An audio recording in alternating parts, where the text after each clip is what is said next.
Disclaimer: this work of fiction is intended for entertainment purposes only. The characters, events, and settings depicted in the story are products of the author's imagination and are not meant to be taken as factual.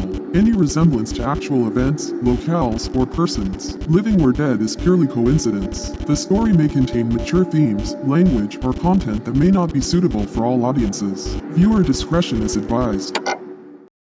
This is the story of the Room 831. The darkness crept in like a living thing, seeping into the abandoned asylum's halls.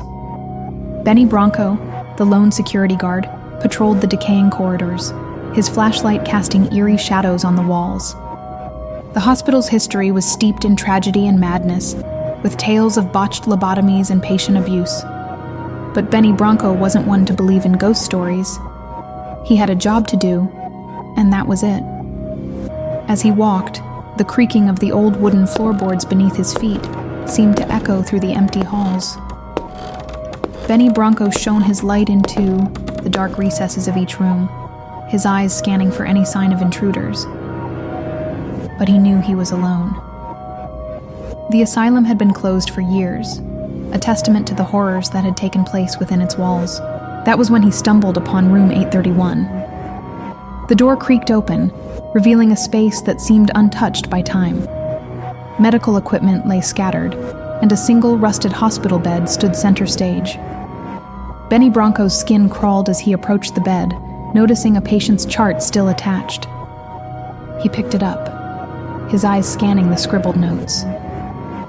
Jamie Mathers, the chart read, diagnosed with schizophrenia, treated with... Benny Bronco's eyes widened as he read the list of treatments. The hospital had experimented with some pretty radical procedures on patients like Jamie Mathers. He shook his head, wondering how people could be so cruel. As he stood there, the lights flickered, plunging him into darkness. Benny Bronco's heart racing, he fumbled for his flashlight.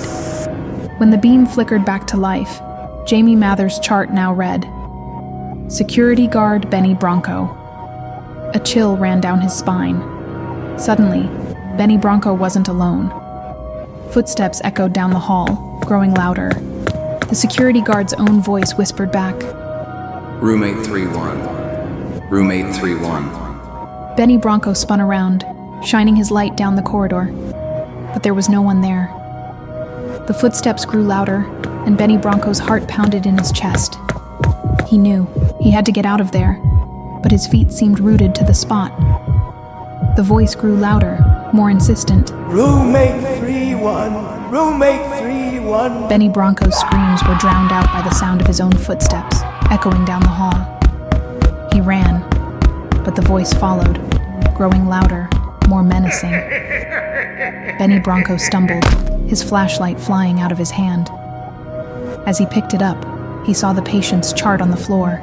This time it read, Security Guard Benny Bronco, diagnosed with paranoia, treated with... The words trailed off, but Benny Bronco knew what came next.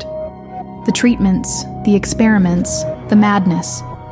He was trapped, forever doomed to roam the halls of the asylum, a patient in his own right.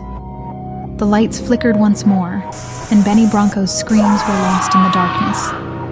The security cameras caught a glimpse of him, stumbling through the halls, his eyes wide with terror. But the monitors showed something else, too.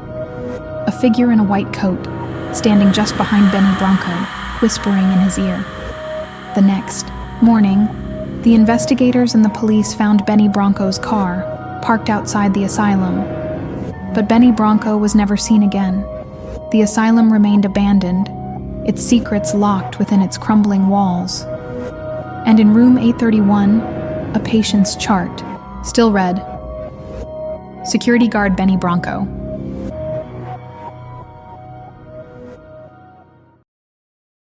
Thanks for watching. Hope you enjoy. If you like the video, please like, comment, subscribe, and share for more videos.